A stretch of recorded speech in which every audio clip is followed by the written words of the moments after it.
Je suis le président de la MAP du Vert Solidaire. Donc, la MAP du Vert Solidaire, c'est une association pour promouvoir les produits de région, tout ce qui est légumes, œufs, viande et ainsi de suite. On fonctionne avec un contrat. Le contrat dure 6 mois d'été ou 6 mois d'hiver. Sur ce contrat-là, vous êtes abonné pendant 6 mois et vous venez chercher votre panier, quels que soient vos produits. Des gens viennent chercher seulement des œufs, des gens viennent chercher rien du tout, ils sont juste solidaires de la production et ils viennent nous aider, des bénévoles. Et vous avez vos produits locaux, non traités, de préférence bio. Certains ne sont pas bio, mais on les pousse à devenir bio, avec un produit un peu plus intéressant que dans un marché ou ainsi de suite, puisque vous avez un circuit court et que ce circuit court permet de donner à ces producteurs un impact plus important au niveau finance et d'être sûr pendant 6 mois d'avoir une manne stable. Donc de l'autre côté, on leur demande de baisser un peu leurs tarifs et d'avoir un tarif plus juste pour nous. Tout le monde est gagnant. Le producteur d'un côté est gagnant, le consommateur, on appelle ça, est gagnant. La terre est gagnante aussi, puisqu'on essaye d'orienter un produit de région dans un alentour de 20 km autour de Soissons. De temps en temps, on va un peu plus loin, mais sur des producteurs qui livrent sur un produit une fois par mois, par exemple des poulets. Les gens ne vont pas acheter un poulet de 2,5 kg toutes les semaines, ça sera un peu compliqué. Et on essaye de faire le maximum pour que tout le monde s'y retrouve, autant la terre que l'avenir pour nos enfants, que les produits région, que la région elle-même, que les producteurs, tout le monde doit y gagner. C'est très bien. Alors le rôle d'une AMAP, c'est pas de faire de l'argent, puisqu'il n'y a aucun argent qui transite par l'AMAP. La MAP met en relation des consommateurs avec des producteurs. Le but d'une AMAP, c'est d'attirer le maximum de gens qui ne sont pas orientés vers le bio, parce que si je prends que des gens qui sont orientés vers le bio, ça ne me sert à rien. Je préfère prendre des gens qui ne sont pas orientés du tout et leur expliquer ce que c'est qu'une AMAP. Et le but d'une AMAP, c'est d'essaimer. Essaimer, c'est quoi? C'est d'attirer le maximum de gens.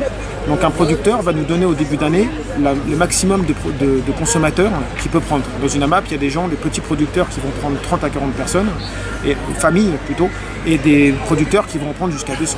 Le nôtre, c'est 80 personnes. Mais arrivé à un moment, on a de plus en plus de personnes qui viennent dans notre AMAP et qui va faire que l'AMAP va gonfler. Une fois, il y a quelques années, on était avec la ferme de Noyon-Aconnin, notre premier producteur.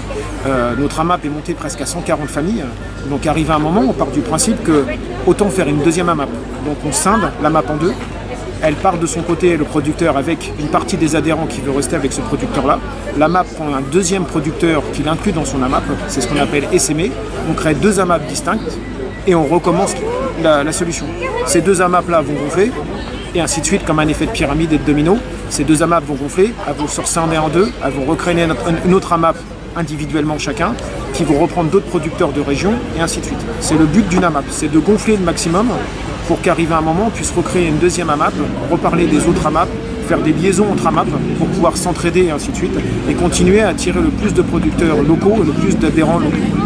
Parlez-nous de votre refus du commercial. C'est souvent que notre AMAP est mise en relation avec des producteurs autres que des producteurs de région. J'ai des producteurs d'Espagne qui m'appellent en me disant voilà, moi, dans la région, je livre beaucoup d'oranges, même des ananas ou ainsi de suite. Ça ne m'intéresse pas. Ce qui m'intéresse, c'est d'avoir des produits de région. Ok, dans notre panier, on ne va pas avoir le même panier qu'on aura par exemple dans le sud, parce qu'ils ont des melons, ils ont des pastèques et ainsi de suite. Mais on n'a que des produits de notre région. Des gens du sud n'auront pas dans leur AMAP des endives, des gens du nord auront des endives, on a des topinambours, on a des produits qui ne se font que dans le nord. Quelqu'un qui vient dans une AMAP sait très bien les risques qu'il y a dans une AMAP aussi, puisqu'il y a la saison, il y a tout ce qui va avec. Vous avez un produit avec des produits de saison, vous n'aurez pas dans notre AMAP, je le dis pour tout le monde, vous n'aurez pas des tomates au mois de février, nous n'avons aucune serre, on n'a aucun coûte à coûte, les produits vous pouvez aller voir à Haute-Courtille sont en plein champ, comme à l'ancienne, et vous avez des produits de saison. Quand la saison est bonne, on a des beaux produits, quand la saison est moins bonne, on a des produits plus restreints. Et on fait avec la saison comme n'importe quel producteur et comme avant on consommait et puis maintenant. Oui, c'est vrai, c'est mieux pour le corps d'ailleurs. C'est mieux pour le corps puisque vous n'avez aucun produit dedans. On n'est pas dans une dictature, on est un peu dans un choix de vie. Si le producteur a un souci, les AMAPiens sont là pour l'aider. Si on a eu une tempête cette année, une des tunnels de protection des tomates pour l'eau est partie en éclats.